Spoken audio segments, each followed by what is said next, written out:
how to find your user ID on Discord. So if you want to basically find your user ID on Discord, it's actually quite very simple to do so. All you have to do is simply go ahead and then first of all open up your Discord app, and once here you can simply go to the user settings option.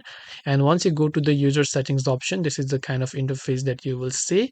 And all you have to do from here is simply scroll down and go to the advanced section. Once you go to the advanced section, right here you can see the developer mode option. So if you want, you can first of all enable developer mode.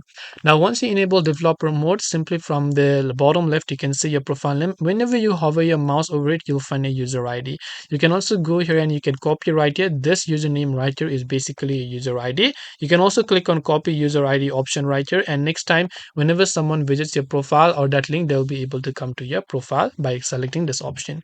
So I hope that this video helped you. If you have got any more questions, queries, or doubts, feel free to also leave them down below. Thank you for watching till the very end of this tutorial, and as always, see you soon in our next video.